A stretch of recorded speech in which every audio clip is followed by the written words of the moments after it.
Chegamos, querido, na última parte da lição deste trimestre. O título é interessante, todo o restante é comentário. O que o autor quer dizer é que na vida cristã existem pontos vitais de fé e também existem detalhes que, apesar de serem importantes, não são a base da tua fé em Cristo. Agora, isto não significa que estes assuntos não sejam importantes, significa que não são os pilares da salvação, não são a base, não são a essência. Comecemos estudando Romanos 14, 1. Diz assim: Ora, quanto ao que está enfermo na fé, recebei-o, não em contendas sobre dúvidas. Quem é a pessoa enferma descrita neste verso? É um crente, porque está enfermo na fé, mas é débil, enferma no conhecimento da doutrina. Talvez esta pessoa fosse um novo crente, ou um crente que não tivesse se desenvolvido num conhecimento profundo das coisas de Deus. Talvez esta pessoa não tenha recebido um ensinamento correto. Este crente fraco, débil na fé, enfermo, não vive em pecado, Pelo contexto, não há indicação de que exista um problema moral na vida desta pessoa. O problema desta pessoa é que ela não entende em que consiste a vida cristã. Ao longo da história, inclusive em nossos dias, sempre existiu gente assim. E qual é a nossa responsabilidade para com esse irmão débil, com esse irmão fraco, enfermo? Recebê-lo. Paulo disse, não o rejeite, receba-o, aceite-o, reconheça-o como parte do grupo, considere-o como um irmão amado em Cristo. Os crentes não são fracos porque querem, às vezes, estão crescendo na fé, estão se desenvolvendo, e eles devem ser tratados com muito carinho e muito amor. Agora, por que devemos receber aos crentes enfermos, aos fracos na fé? A razão é simples, está no final do verso 3. Diz, porque Deus os recebeu para si. Ora, se Cristo os recebeu, como é que nós podemos afastá-lo? Quão agradecidos devemos estar nós, sabendo que o Senhor nos receberá sempre. Em João, capítulo 6, versículo 37, Jesus disse, todo aquele que o Pai me dá virá a mim, e o que vem a mim, de maneira nenhuma o lançarei fora. Quer dizer, Deus nos tem recebido e nunca nos rejeitará, nunca nos deixará de lado. Mas Paulo diz, não recebas a este irmão crente, fraco, enfermo, com o objetivo de discutir com ele, com o objetivo de disputar com ele. Não aceites a esse irmão para criticar seus escrúpulos, nem para julgar suas opiniões. Agora, quais eram os escrúpulos desses cristãos enfermos na fé, fracos na fé? Nos tempos de Paulo, qual era o problema dessas pessoas? Se você ler, vai perceber, o problema era a comida. Essas pessoas lindas estavam preocupadas com algo que era importante, que é a alimentação. Mas tinham perdido de vista a essência da fé, que era Cristo. Então, o conselho de Paulo, nos versos 2 a 4 é, vou ler, diz assim, porque um crê que de tudo se pode comer, e outro, que é fraco, come legumes. Agora, o que come, não despreze o que não come. E o que não come, não julgue o que come, porque Deus o recebeu para si. Quem és tu que julgas o servo alheio? Para teu próprio Senhor, para seu próprio Senhor, ele está em pé ou cai, mas estará firme, porque poderoso é Deus para o afirmar. Que interessante. Neste contexto, o fraco na fé é aquele que come legumes. Por quê? Você entende por quê? Porque cuida a sua saúde com um regime alimentar correto? Não, querido, isso não está errado. Então, por que ele é fraco na fé? Porque deposita a sua confiança de salvação na sua alimentação. Quer dizer, ele não entendeu a essência da sua fé. E embora faz algo correto, é considerado fraco na fé. Estes versos são claros. Eu acho que não precisam de comentário. Deus não está dizendo aqui que você pode comer de tudo sem se importar com a sua saúde. O que Deus afirma é que você não deve julgar o seu irmão.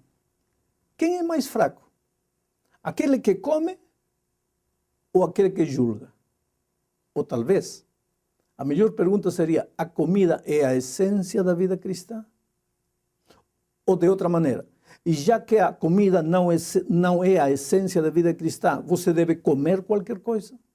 Você vê como precisa do equilíbrio que Cristo dá. Vamos agora aos versos seguintes. O princípio destes versos, onde se menciona guardar dias, é o mesmo princípio da comida. Claro que aqui, quando se fala de guardar dias, não se menciona o sábado. Quer dizer, o sábado da Santa Lei de Deus, que como já vimos nos estudos passados, é eterno. O próprio Paulo não poderia estar se contradizendo. Aqui, quando se fala de dias, está se falando dos dias cerimoniais do povo de Israel, que tinha chegado ao fim com a morte de Jesus. Mas, infelizmente, os judeus que tinham se convertido ao cristianismo em Roma não tinham entendido isso. E então eles queriam que os novos conversos continuassem com o cerimonial judaico e depositavam sua confiança e salvação nisso. Por isso também eram fracos na fé. A segunda parte da lição enfatiza o perigo de julgar e por que devemos evitar fazê-lo. O verso 10 ensina o seguinte, veja. Mas tu, por que julgas o teu irmão? Ou tu também, por que desprezas teu irmão? Pois todos havemos de comparecer ante o tribunal de Cristo. A expressão todos é interessante, porque o verso 12 afirma, de maneira que cada um de nós dará conta de si mesmo a Deus. Há duas expressões interessantes, todos e cada um. Ninguém irá escapar. Todos teremos que dar conta do que fizemos com o conhecimento que o Senhor nos deu. O que fizemos com o conhecimento de Deus? Aceitamos e isso nos ajudou a crescer ou rejeitamos? Inventamos desculpas para não obedecer ou nos inclinamos obedientemente aos ensinamentos divinos? Só que a resposta é individual. Ahora vamos a abrir la palabra de Dios. Romanos capítulo 1, versículo 16. Ese es el texto para esta noche. Romanos 1, 16. Dice así. Porque no me avergüenzo del evangelio. ¿Y por qué no? Porque es poder de Dios para salvación a todo aquel que cree, al judío primeramente y también al griego. Al judío primeramente y también al griego. Miren lo que dice Pablo. Yo no tengo vergüenza del evangelio. ¿Por qué voy a tener vergüenza del evangelio? Si el evangelio es poder de Dios para salvación. Del judío primeramente y también del griego. Y esta noche yo diría, y también del español, y también del rumano, y también del africano, y también del japonés, y también del chino, y también del rico, y también del pobre, y también del culto, y también del iletrado. El evangelio es poder de Dios para todo aquel que cree. Y Pablo dice, yo no me avergüenzo del evangelio. El evangelio es poder, poder. Yo no sé si tú entiendes lo que significa poder. Tú sabes que Pablo no escribió la Biblia o sus epístolas, él no las escribió en español, porque él no hablaba español. ¿Cuál era el idioma que Pablo hablaba? Griego. Y entonces escribió la epístola a los romanos en griego. Para entender bien la Biblia, a veces es necesario conocer un poquito de griego. Ahí tú le encuentras sentido a la palabra de Dios. Bueno, esa palabra poder, Pablo dice, yo no me avergüenzo del evangelio porque el evangelio es poder. Esa palabra poder en la Biblia es la palabra dinamis, de donde viene la palabra nuestra dinamita. O sea, lo que Pablo está diciendo es, yo no me avergüenzo del evangelio porque el evangelio es dinamita. Ahora vas a entender lo que es eso. ¿Para qué sirve la dinamita? Los trabajadores están abriendo una carretera nueva y están cavando y meten los tractores, meten las máquinas, meten las palas, sacan la tierra, hasta que de repente llegan a una roca enorme, una enorme roca, y ya no hay tractor que avance, ya no hay máquina que avance, ya no hay cómo sacar la tierra, ya es una roca. Ahí los pobres trabajadores se sientan y dicen, se acabó, hasta aquí llegamos, ya no podemos más. Pues ustedes no pueden, pero la dinamita puede.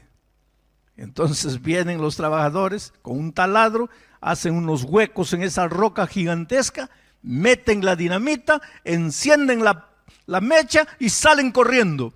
Y entonces la dinamita explosiona y hace añicos la roca. Y ahora los tractores sigan abriendo la carretera. Ahora vas a entender lo que es el evangelio.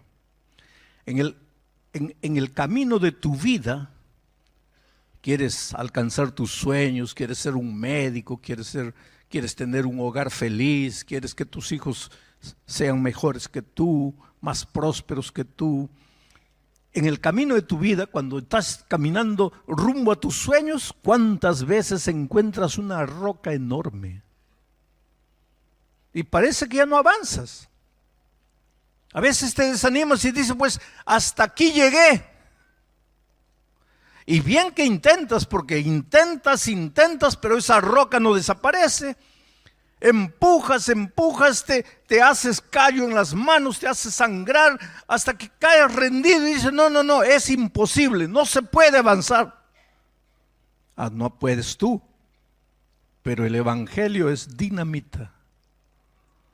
Y si tú paras de luchar y ahora echas mano del evangelio, de la dinamita, así como la roca enorme desaparece, los problemas que tú estás enfrentando en tu vida desaparecen y tú continúas abriendo la carretera hacia tu destino glorioso. Eso es lo que Dios te está diciendo. En este momento estás viviendo un momento difícil en tu vida, en tu relación con la esposa, con el esposo, con un hijo. Estás viviendo un problema de empleo, de trabajo, de dinero, estás endeudado hasta el cuello, no sabes cómo pagar tus deudas. Tienes problema con tus documentos, no sabes qué hacer. Has luchado, te has esforzado, no avanzas. Y ahí piensas, no puedo. Claro, tú no puedes. Echa mano del poder del evangelio.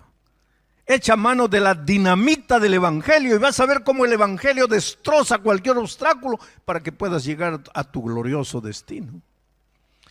Ahora, Pablo dice así, el evangelio es poder. Y te digo una cosa, querido, no hay nada en tu vida esta noche, no hay nada, escúchame bien, no hay nada que Dios no pueda hacer en tu vida si tú te apoderas del evangelio.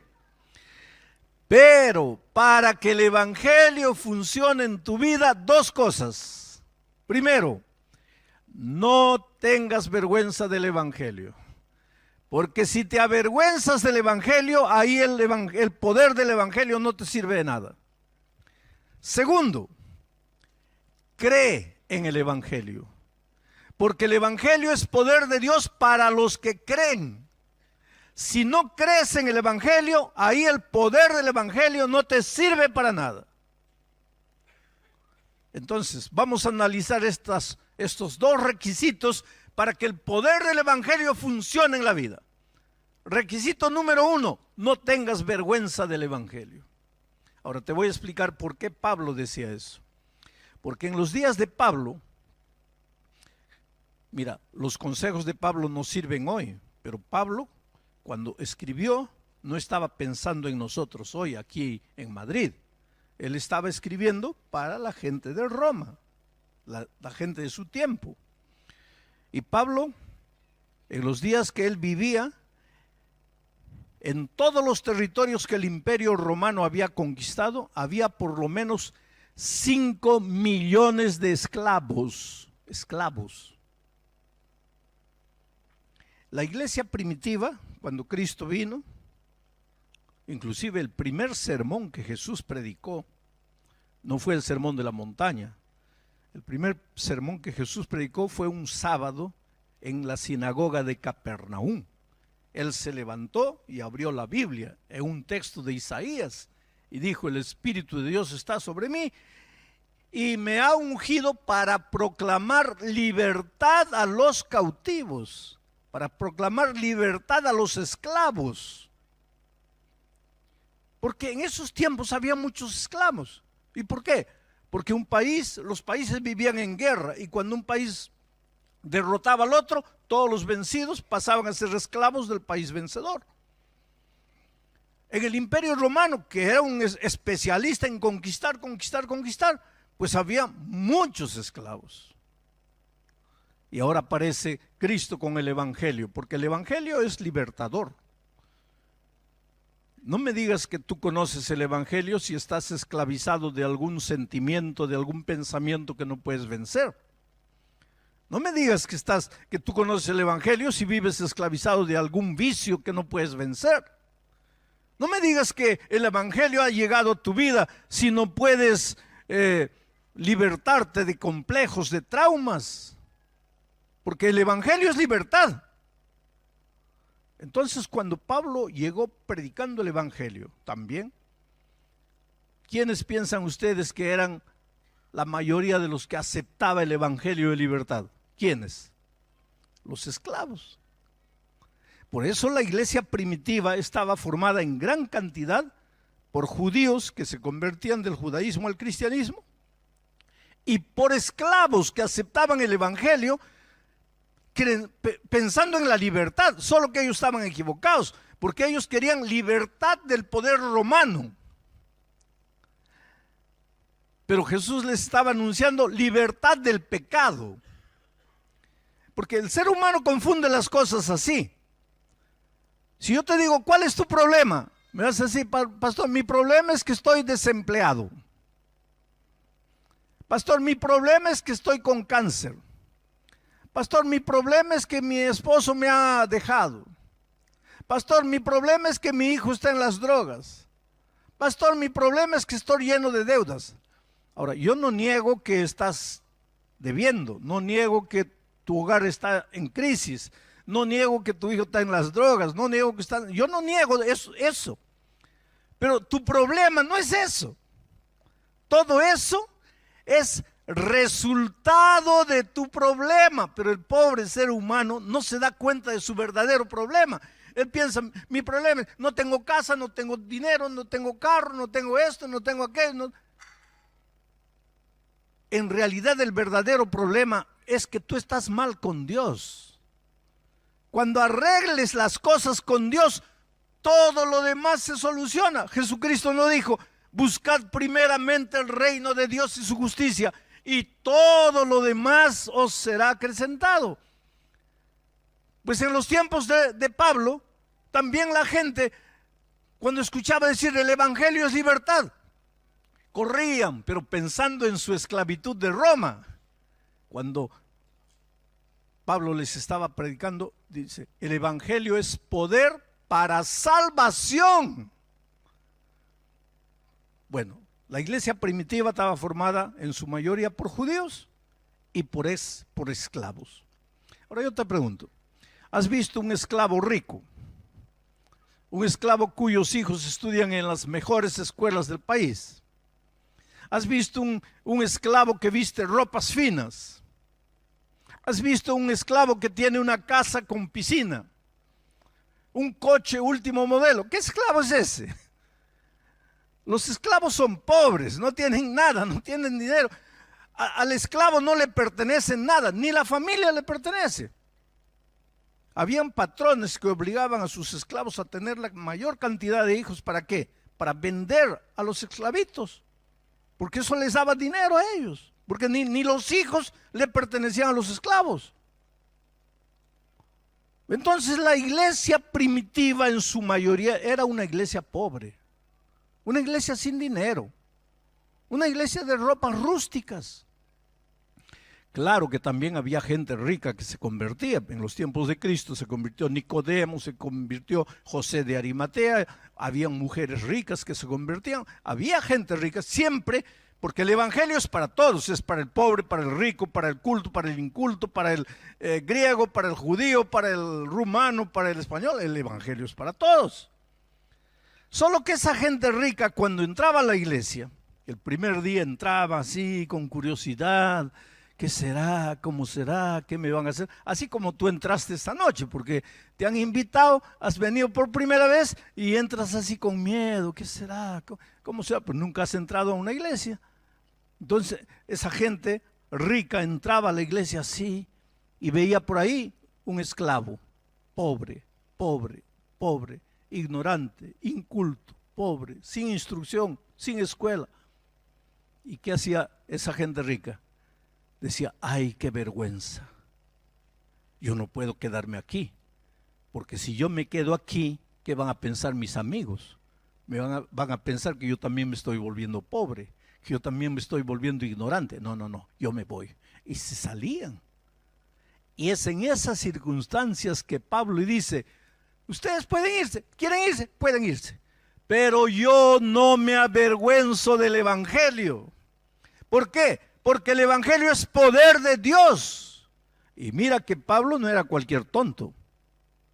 Porque tú sabes que Pablo había sido estudiado a los pies de los más grandes profesores de su tiempo. Un tipo culto, una carrera brillante profesional. Pablo era rumano con documentos rumanos, auténticos rumanos, español con documentos españoles, auténtico español. Él se movía entre los rumanos maravillosamente y entre los españoles perfectamente. En ese tiempo él se movía en el mundo griego y se movía en el mundo hebreo. Entonces Pablo no era cualquier tonto. Y cuando veía gente culta, rica, inteligente, que al entrar y ver mucho pobre en la iglesia, decía, no, yo mejor me voy. Ahí Pablo le dice, está bien, ustedes váyanse, pero yo no me avergüenzo del evangelio. ¿Por qué? Porque el evangelio es poder. Y si yo quiero que el poder del evangelio me ayude, me sirva, pues no puedo tener vergüenza del evangelio. El problema es que todos quisiéramos en este momento que el poder del evangelio revolucione nuestra vida, pero tenemos vergüenza. Y te voy a hacer un ejemplo. Mañana te encuentras con un amigo y él te pregunta, oye, yo te llamé ayer en la noche a las 8:30 y no me respondiste, tu celular estaba apagado, ¿dónde andabas? Y tú le dices, bueno, es que me fui a una iglesia. ¿Iglesia? ¿Tú a una iglesia? Sí. Y él te va a mirar así de cabeza a los pies, medio socarrón, y te va a decir, no me vas a decir que te estás volviendo hermanito. Y ahí tú te vas a avergonzar. No, solo curiosidad, solo esta vez. En ese momento, querido, acuérdate lo que Pablo dice, no me avergüenzo del evangelio. Que digan que soy tonto, que digan que soy ignorante, que digan lo que quieran, yo no me avergüenzo del evangelio, porque si quiero que el evangelio revolucione mi vida, no puedo tener vergüenza del evangelio. No tengas vergüenza de levantarte y venir adelante y confesar el nombre de Jesús delante de los hombres, porque todas las noches cuando yo termino, cuando llego al final del mensaje, digo así: ¿cuántos quieren aceptar a Jesucristo como su Salvador? Levántense y vengan aquí adelante. Siempre digo, esta noche también voy a decir. Así que si no quieres aceptar a Jesucristo, ya disimulado, ya puedes salir, porque yo no soy expositor de la palabra de Dios, yo soy pastor. El pastor no expone, el pastor llama a las personas para que se entreguen a Cristo. ¿Y por qué? Porque necesitas de Jesús, porque tu corazón está vacío, porque los problemas que estás enfrentando son resultado de tu falta de Dios en la vida. Necesitas entregar el corazón a Jesucristo. Yo no he venido aquí para dar un discurso y que ustedes se vayan a la casa, qué bonito. No. He venido aquí para que ustedes salgan transformados, convertidos por el poder del Evangelio. Por eso voy a hacer una invitación y voy a decir: vengan al final. Pero el otro día yo estaba saliendo y encuentro a un viejito llorando ahí afuera. Ay, pastor, discúlpeme, yo no me levanté. ¿Y por qué no te levantaste? Me dio vergüenza, pastor. Su vida toda de cabeza para abajo. Necesita del poder del Evangelio. Pero cuando yo le dije: ven, entrégale la vida a Jesús, ay, qué vergüenza. ¿Vergüenza de qué? Pues tienes que tener vergüenza de robar, de mentir, de matar, pero no vergüenza de entregarle la vida a Jesucristo. Bueno, el poder del Evangelio es para los que no se avergüenzan del Evangelio. Segundo, el poder del Evangelio es para los que creen. Tienes que creer en el Evangelio, porque si tú no crees, pues el Evangelio no te sirve de nada. Tienes que creer en el Evangelio. Y ahora caemos en un problema, porque el ser humano le cree a todo el mundo, menos a Dios. El ser humano le cree a todo el mundo, menos a Dios. El otro día yo recibí un email que decía así: usted acaba de ganar una herencia de 10 millones de euros. Y lo hemos estado buscando hasta que ya lo encontramos. Por favor, mande el número de su cuenta de banco, el nombre del banco que le vamos a depositar el dinero. Ustedes se están riendo porque ustedes también ya recibieron el email. Ahora mi pregunta es la siguiente: ¿por qué tú crees que existen esos emails? ¿Por qué? ¿Por qué? Perdónenme la palabra que voy a usar. ¿Sabes por qué existen esos emails? Porque hay tontos que creen. Hay gente que cree. Manda el número de la cuenta, manda todo, y cuando se da cuenta ya le sacaron dinero. ¿Y por qué lo hiciste? Que yo creí. ¿A quién le creíste? A una persona que no viste. Ahora, cuando Jesús te dice: hijo, el Evangelio es poder, entrégame tu vida, ahí te quedas: ay, ¿será verdad? Me estarán engañando. ¿Cómo puedo creer? Al otro le mandaste el número de la cuenta. A Dios no le puedes entregar el corazón. Interesante, ¿no? Te vas a tu tierra. Vas al aeropuerto, entras al avión. No conoces al piloto. No conoces a los atendientes del avión, no conoces a los otros pasajeros, no conoces a nadie.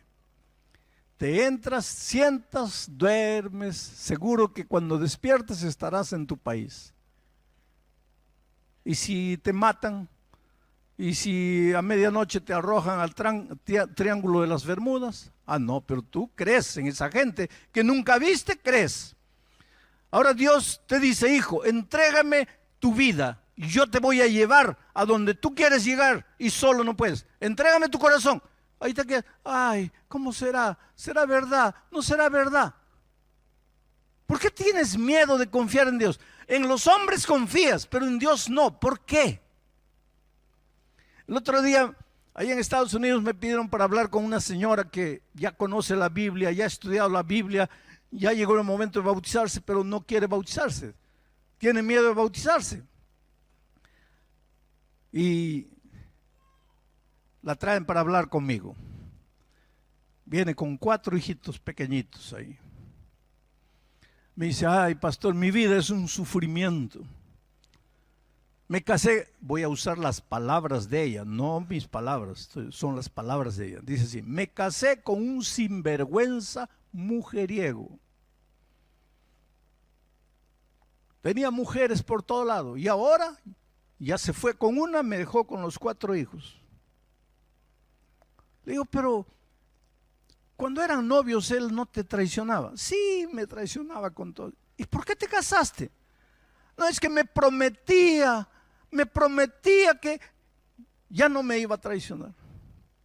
¿Y tú le creíste? Sí, pastor, le creí. Muy bien, olvídate. ¿Por qué no quieres bautizarte? Es que no sé si creer o no creer, pastor. Mis amigos me dicen que me están engañando, que me están lavando la cabeza. Ahí yo comienzo a dudar. Yo no le dije esto, pero a ustedes les digo.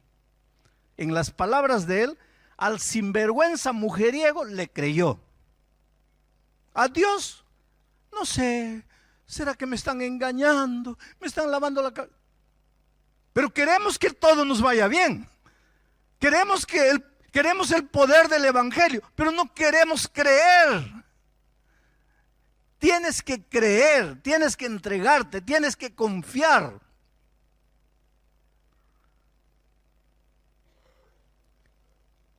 Voy a tomar la ilustración prestada de otro gran predicador. Porque hay gente que dice así: ¿cómo puedes creer que hay cielo, que hay vida eterna, que Jesús viene para llevarnos a las mansiones? Se decía, ¿cómo hay gente que puede creer una tontería de esas? Porque la gente de afuera nos mira y piensa, ustedes son tontos, están pensando aquí que me voy al cielo. ¿Qué es el cielo? Te vas a morir aquí. Bueno, vamos a decir que tú no crees que hay cielo, no crees que hay vida eterna, no hay vuelta de Cristo, no hay nada. Yo sí creo que hay cielo, hay vida eterna. Vamos a hacer una especie de apuesta, ¿no? No existe apuesta, pero vamos a hacer. Vivimos y llegamos al fin de todo y tú tenías razón. No hay cielo, no hay vida eterna, no hay vuelta de Cristo, no hay mansiones celestiales, no hay nada. Tú tenías razón. ¿Qué perdí yo? ¿Qué perdí yo? Si no hay cielo, no hay vida eterna, ¿qué perdí yo? No perdí nada porque no hay nada. Pero vamos a decir que yo tenía razón. Cuando terminamos todo, si hay cielo, si hay vida eterna, si hay mansiones celestiales, no hay muerte, no hay dolor, un mundo maravilloso. Yo tenía razón. ¿Qué perdiste tú? Todo. Entonces, hasta por cálculo de probabilidades, mejor cree en Jesucristo. Es más seguro. Cree en Él. Entrégale la vida. Ahora, queridos, todo esto que he predicado hasta aquí es teoría. Es verdad, pero es teoría. Ahora te voy a mostrar cómo la teoría funciona en la vida práctica. Yo estaba en Río de Janeiro, en Brasil, una noche participando de una noche de vigilia. Más o menos 1000 jóvenes estaban reunidos cantando, orando, clamando a Dios. Era más o menos 1 de la mañana cuando nos íbamos a dividir en grupos de 2 para orar. Y una señora vino adelante y llorando dijo así: jóvenes, yo quisiera que ustedes oren por mi hijo. Mi hijo nació y creció aquí en la iglesia. Mi hijo fue del club de conquistadores. Mi hijo fue director de jóvenes. Mi hijo cantó en el coro de la iglesia, pero en estos momentos que ustedes están reunidos aquí cantando, mi hijo está fuera de la iglesia. Y no solo está fuera de la iglesia, sino que en este momento él está en las calles de Copacabana. Mi hijo está ahí vestido de mujer, parado en las calles de Copacabana, prostituyéndose. Mi hijo es un travesti. Y yo no sé qué hacer. Ese niño que nació en la iglesia, que creció en la iglesia, yo no sé qué hacer como madre, estoy desesperada. Y entonces yo vengo esta noche a pedirles, por favor, oren por mi hijo. Y ahí nos dividimos de 2 en 2. Y yo fui a orar con un muchacho. Primero oré yo, después oró él, solo que la oración de él me sacudió, ¿sabes? Me llamó la atención. Porque yo nunca había visto a nadie orar como este muchacho. Él dijo así: Padre querido, yo te suplico que, ¿viste a esa señora que está llorando por su hijo? Pues yo te suplico que traigas a su hijo de vuelta. Pero escúchame bien, Padre, yo no te estoy pidiendo, tráelo la próxima semana, el próximo mes, el próximo año. Yo no te estoy diciendo tráelo un día, yo te estoy diciendo tráelo ahora. Ahora. Y yo en mi corazón, escuchando la oración, pensé, pero qué atrevido este muchacho, como si no le está pidiendo nada a Dios, está dando una orden. Y como si él hubiera escuchado mi pensamiento, en su oración dijo: Dios mío, tú puedes pensar que yo estoy siendo atrevido contigo, pero no. Yo estoy confiando en tu palabra. El evangelio no es poder. Pues si el evangelio es poder, muestra el poder del evangelio. Trae a ese muchacho ahora. Sabes que yo temblé dentro de mí. Qué confianza, qué fe de este muchacho para orar. Bueno, terminó la oración, seguimos cantando, estudiando la Biblia, 3 de la mañana, 4 de la mañana, 5, 5 y media de la mañana. Ya nos levantamos para cantar el último himno, ya para que todos se fueran. Y cuando nos levantamos para cantar, una mujer aquí adelante da un grito, así un grito de dolor, como si le hubieran clavado un cuchillo. Y todos nos volteamos para mirar, era la señora. Solo que la señora estaba con los ojos clavados en la puerta allá atrás. Inmediatamente todos los ojos fueron para allá. ¿Y quién estaba allá en la puerta? Un hombre vestido de mujer. Comenzó a caminar por el corredor. Y la señora lloraba y salió corriendo y se encontraron en la mitad del corredor y ella abrazó a su hijo y ambos lloraban y lloraban y lloraban. Y toda la iglesia lloraba. Y después yo le pedí al muchacho: ven aquí, cuéntanos un poco, ¿qué pasó? ¿Por qué estás aquí?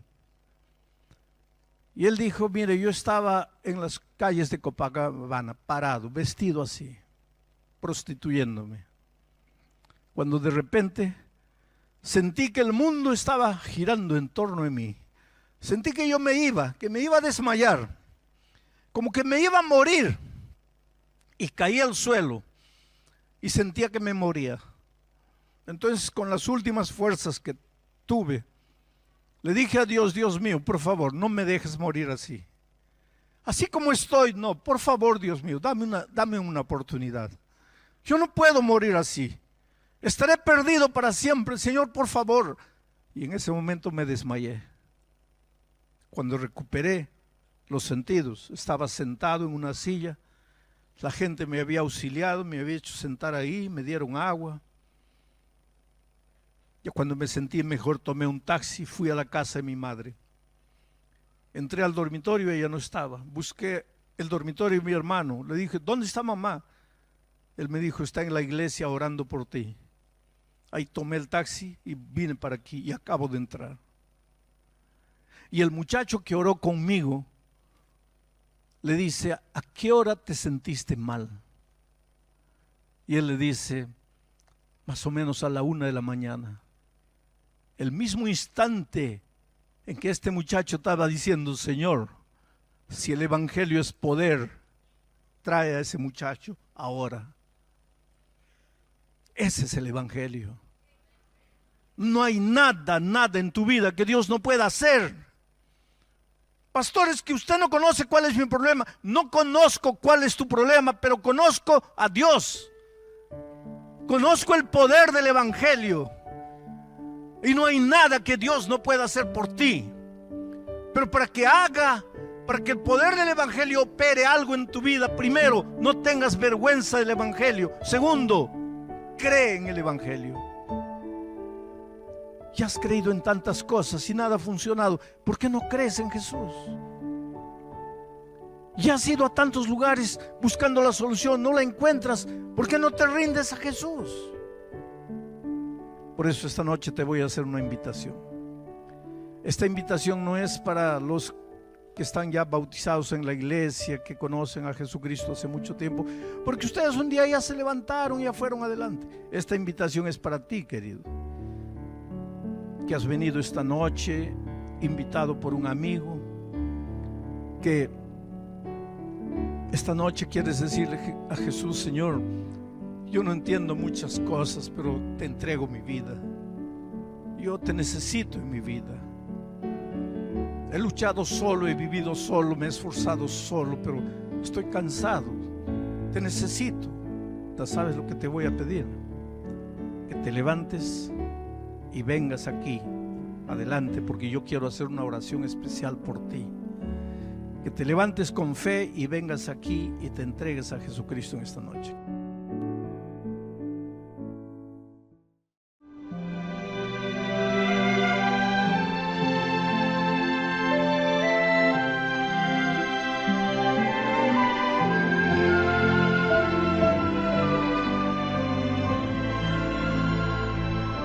Hello, dear. When God established the first marriage in the Garden of Eden, He never considered giving biblical advice to save it, because Adam and Eve were perfect beings. The problem with this is that after the entrance of sin, we are no longer perfect beings. We have personalities warped by sin. When we enter marriage, we are two completely different personalities. Sometimes we come to marriage from different cultures, different ways of being created, different temperaments, different outlooks on life. We are united by love, but we face a challenge, the challenge of building a marriage. This challenge cannot be resolved in a year, in 2, or in 5 years. That's why I always say that marriage is the only school where you enroll, start studying, but never graduate, because you will grow old and continue this process of adaptation, adaptation, adaptation, and you will never reach the ideal.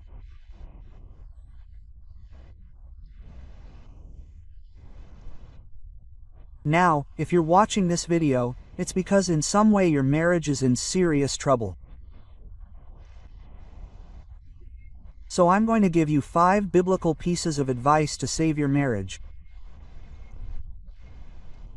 First, recognize that your marriage is in trouble.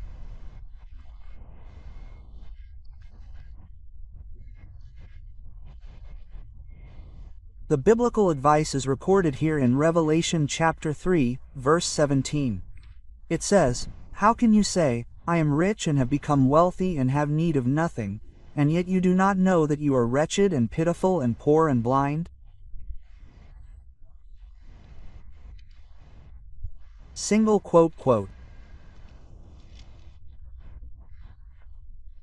This text is interesting because it presents the reality that God knows, and that life presents, and on the other hand, it presents the human point of view.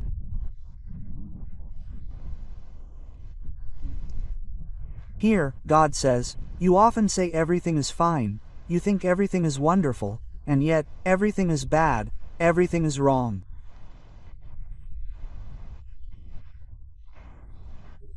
Now the advice is how you will save your marriage if you are unaware that your marriage is in trouble.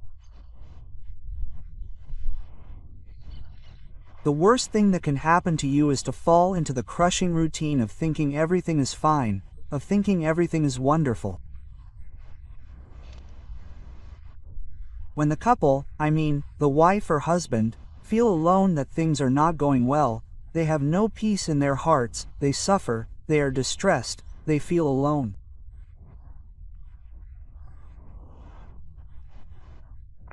You know there's no worse loneliness than the loneliness of two people together who don't speak, who don't talk, who often hurt each other and don't even say they're being hurt. So, if you want to save your marriage, accept that you have problems. A sick person who doesn't recognize they're sick won't see a doctor. And if they don't see a doctor, they will die. A marriage where the couple doesn't recognize they're in trouble will never seek help. Second step, get right with God. And the biblical text for this advice is here in Psalm chapter 127 verse 1. It says, "Unless the Lord builds the house, those who build it labor in vain. Unless the Lord watches over the city, the watchman stays awake in vain." Quote. In other words, a happy marriage doesn't need two people. It needs three, a man, a woman, and Christ. Because if the Lord doesn't build the house, nothing you do is worthless. You may even be aware that your marriage has problems. You may even seek help from others. You can even seek help from specialists, from psychologists. You can try to solve it. You can use your strength, your self-control, your goodwill, trying to save the marriage. It won't work. Do you know why? Because the problem lies in the human heart. 98% of problems are within the human heart. And the only person who can heal the heart is the Lord Jesus Christ. That's why David said, "Unless the Lord builds the house, it is useless. Those who build it labor in vain." What does Jesus do in your life when you recognize that you have problems and go to God? What does he do? Paul in Romans chapter 5 verse 1 says, "Being justified, we have peace with God." Peace, my dear. How will you have peace in your heart alone if you are not at peace with God?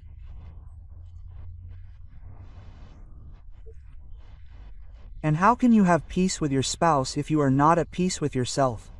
Quote. The heart is full of hurt. It is full of pride, of arrogance.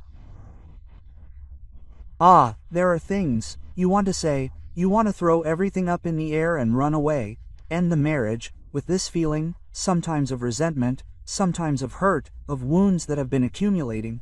How are you going to fix this marriage?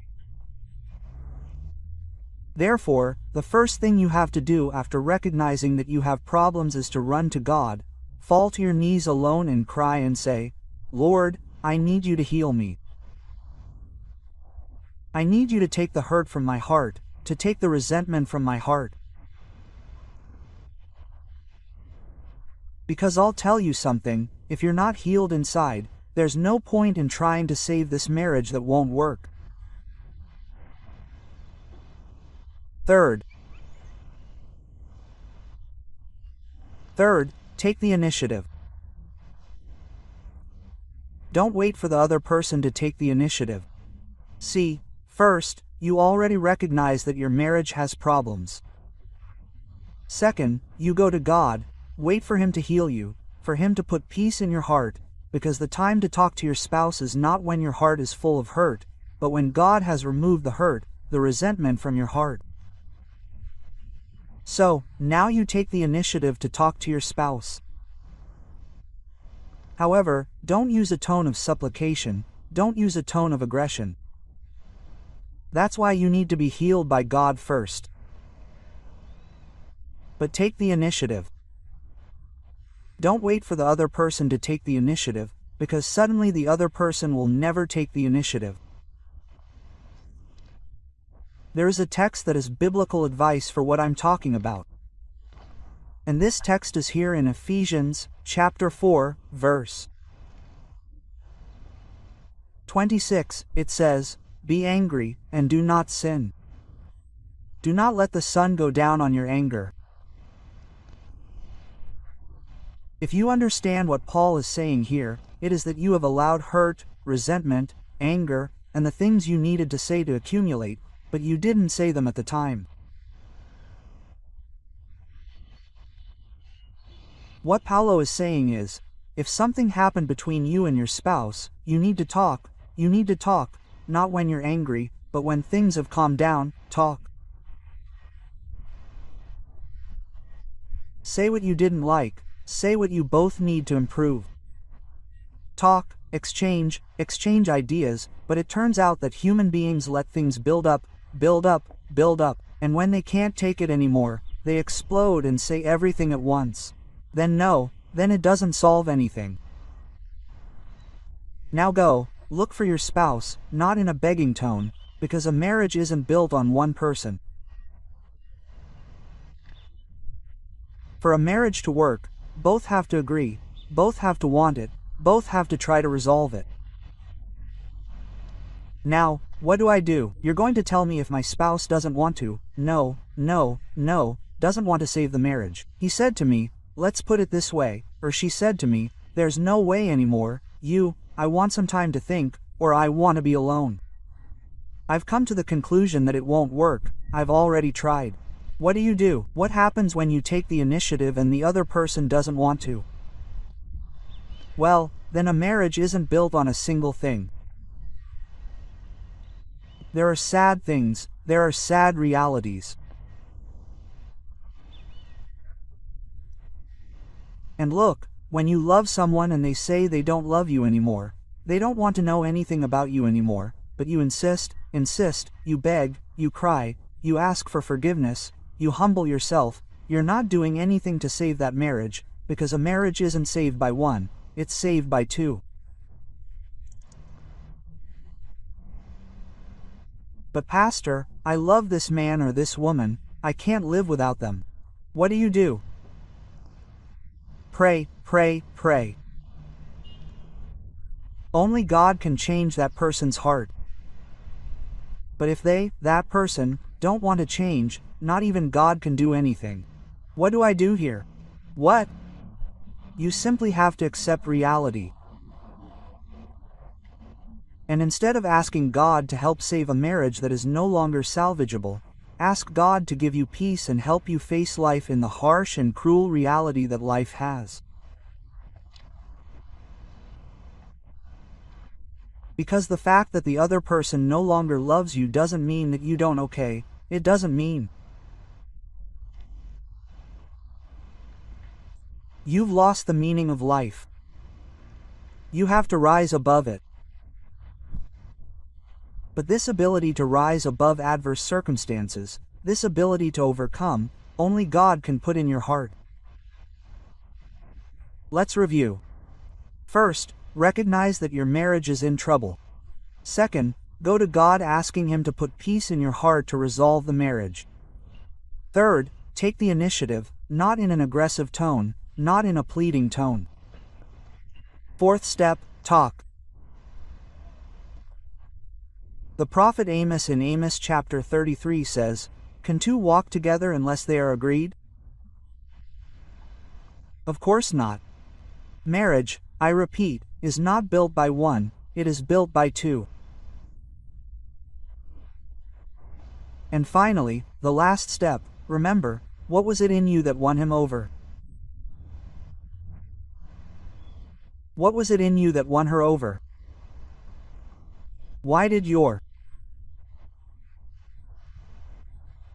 spouse say they loved you at some point? And what happened today that this love evaporated?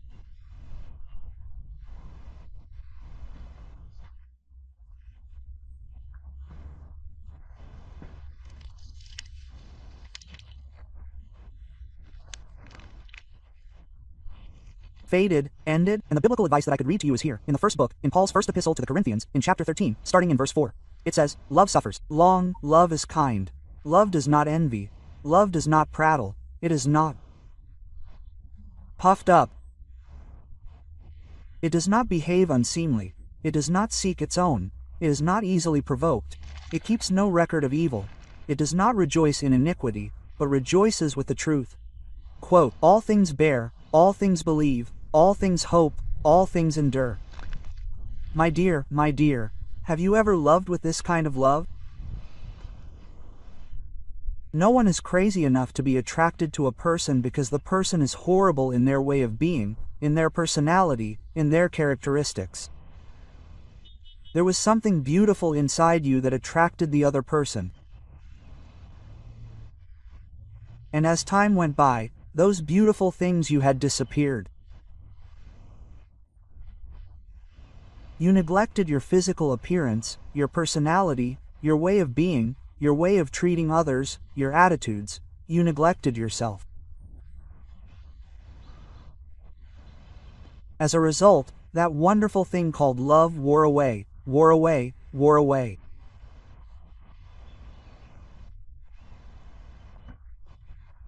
Therefore, if you want to win someone back, you have to remember what you had, what you were, how you behaved, in such a way that you once attracted that person.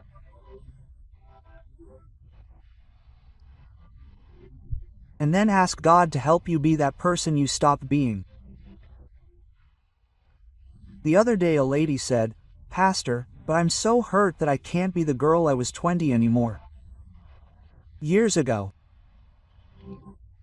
That's why all my advice as a pastor ends with God. My dear, only God can heal a person's inner self. Now, a person who feels rejected, who feels despised, who feels undervalued, who is hurt in life, wants to save their marriage. How can they save that marriage? Now I'll tell you something. Finally, God is the God of the impossible. There is nothing that God cannot do. A heart of stone can be destroyed with the gospel, with the dynamite of the gospel. God loves you. All is not lost. Follow biblical advice. Recognize that you have problems without knowing yourself. Seek God. Take the initiative, talk to your spouse, remember what you were like to win them over. Put all this into practice and leave the rest in God's hands. May God richly bless you.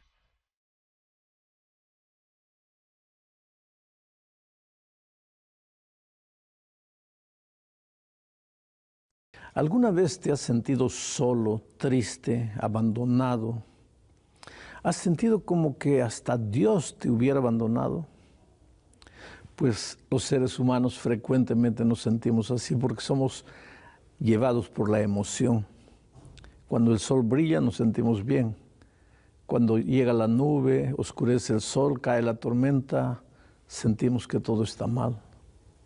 Pero Jesús nos dejó un consejo sabio. Es una promesa, está registrada aquí en San Mateo capítulo 6, versículo 26 dice: mirad las aves del cielo, que no siembran ni ciegan, ni recogen en graneros, y vuestro Padre Celestial las alimenta.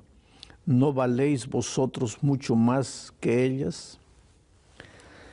El texto dice mirad. En el original griego dice observad, porque observar es más profundo y más reflexivo que mirar. Mirar se mira con los ojos y no se ve nada a veces, pero observar es analizar. Y él dice aquí mirad, observar en el griego, observar, observa las aves del campo. ¿Qué hay que observar? Mira, las aves se levantan de mañana y cantan, cantan, cantan, cantan. Alaban a Dios. Después, ¿qué hacen? Salen a volar, a buscar comida. No saben si van a encontrar o no van a encontrar, pero confían que ese Dios al que han alabado de mañana cantando les va a proveer el alimento diario. Ahora, el Señor Jesucristo dice, observa las aves del campo. ¿Acaso viven preocupadas? Puede haber tormenta, puede haber frío, puede haber verano, puede haber invierno. Ellos no se preocupan. ¿Por qué? Porque tienen la seguridad instintiva, lógicamente, porque las avecillas no tienen raciocinio, pero tienen instinto. Y el instinto les dice que Dios no las va a abandonar.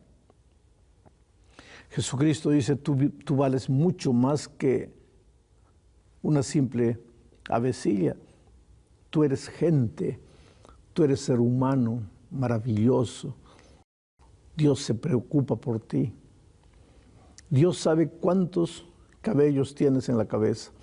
Y cuando un hilo de cabello cae, Dios sabe. Tú eres importante, tú eres precioso para Él. Ahora, yo sé que la vida golpea. Ya lo he dicho muchas veces. Y cuando la vida golpea, golpea fuerte. Y tal vez en este momento te estoy hablando a ti golpeado por la vida. Y tú miras para todos los lados y no ves salida. Y te comienzas a ahogar, te comienzas a desesperar. Y piensas que hasta Dios te abandonó. Te voy a decir una cosa, mira, cuando yo viajo frecuentemente por avión de un lado para otro, a veces hay oscuridad, hay lluvia aquí abajo. Y yo pienso, este avión no va a partir, pero parte, sale, va subiendo, subiendo, subiendo. La capa de nubes, de tormenta, de lluvia, de oscuridad es baja. El avión pasa todo eso y cuando llegamos arriba hay un cielo azul.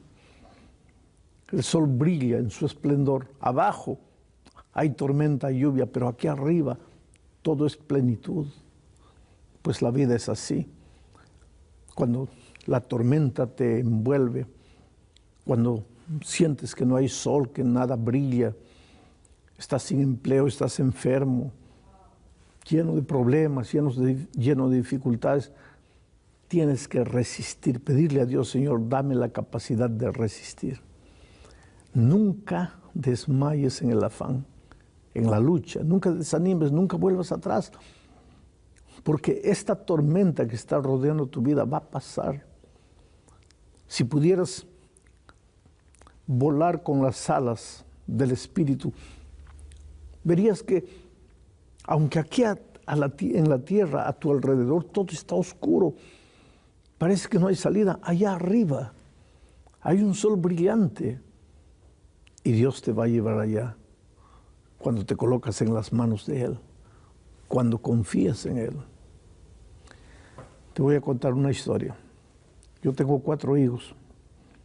Cuando ellos eran pequeñitos, uno de ellos se perdió en una ciudad de 2 millones de habitantes, en el centro.